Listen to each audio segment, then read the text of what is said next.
Political, economic, and social systems are always changing in different parts of the world. Efforts are being made to make them ideal, but in certain conditions, those efforts can even make them worse. But one way or the other, one of the proper foundations for making these systems better is encouraging difference of opinion, and that is dissent. Hi, this is Gautam, and for today's episode, we'll be looking at Voices of Dissent by Romila Thapar. Romila Thapar traces the timeline of dissent over the historiography of the Indian subcontinent.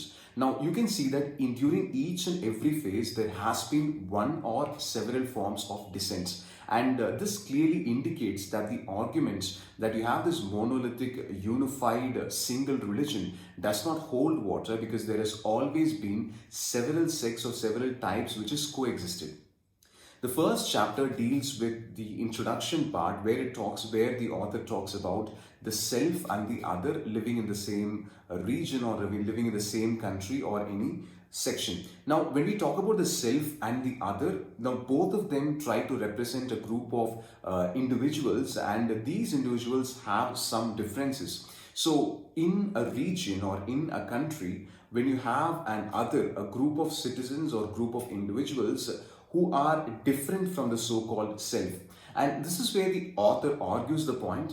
It is important for the existence of the other in a region because only based on the other, the self can identify itself. That is one more group of individuals. And this is where the point becomes clear. Not just India, every part of the world, every society at any point of time needs an other for the self to exist. And the existence of the other clearly indicates that in the society there is dissent. The author mentions examples from different phases to put forth an argument in the essay. For example, the Rigvedic time period clearly indicates that there were a group of individuals who are referred to as Dasu or Dasayus who do not follow the traditional Vedic rituals. Now, at the same time, you move from the Vedic age to the Mauryan time period and then to the Guptan time period. You have an umbrella term, and this umbrella term is Shramanas to indicate Buddhists, Jainists, and Ajivikais, and at times even people who follow the Charvaka philosophy.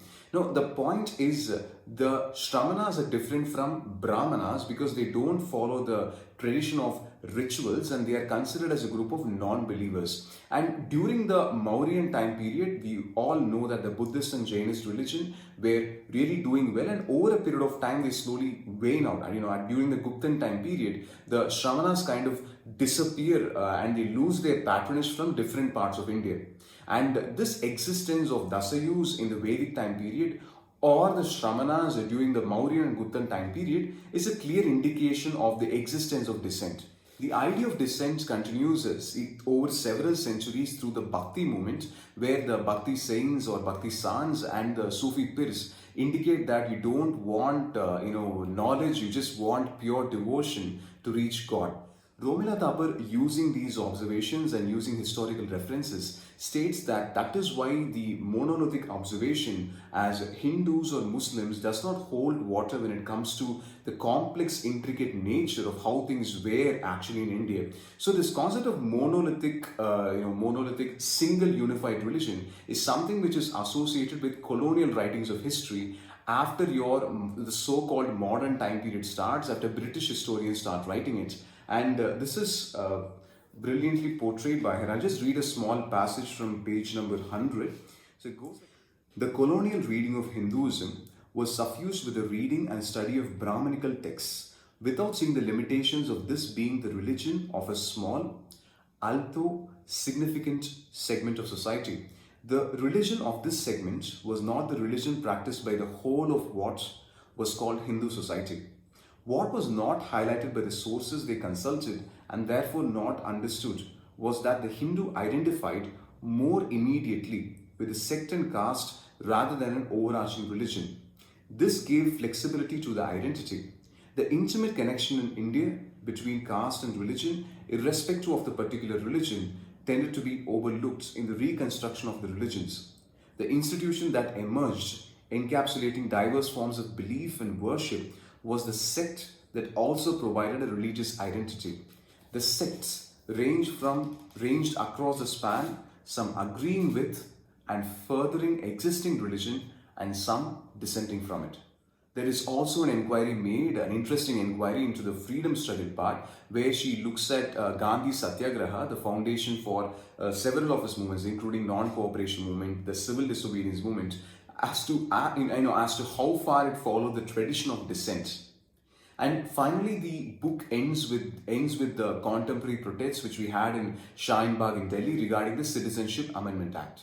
The book was brilliant in constructing the argument that dissent is fundamental for the effective functioning of a democracy. And through this essay, Romila Thapar brought us, many perspectives, and she also presented us indirectly an history of how religion and caste has transformed over India over several centuries. The only concern I had with the book was its conciseness, not in terms of pages, but in terms of geography. Like, the book was restricted to India.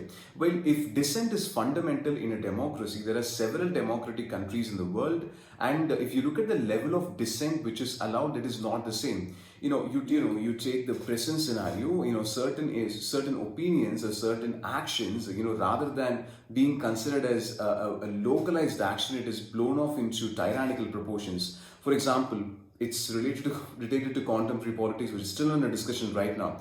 What started in a classroom in France has become a full-blown diplomatic war. So, if the book had elaborated more on dissent at the global level and included all the democracies, it would have given a more holistic worldwide view.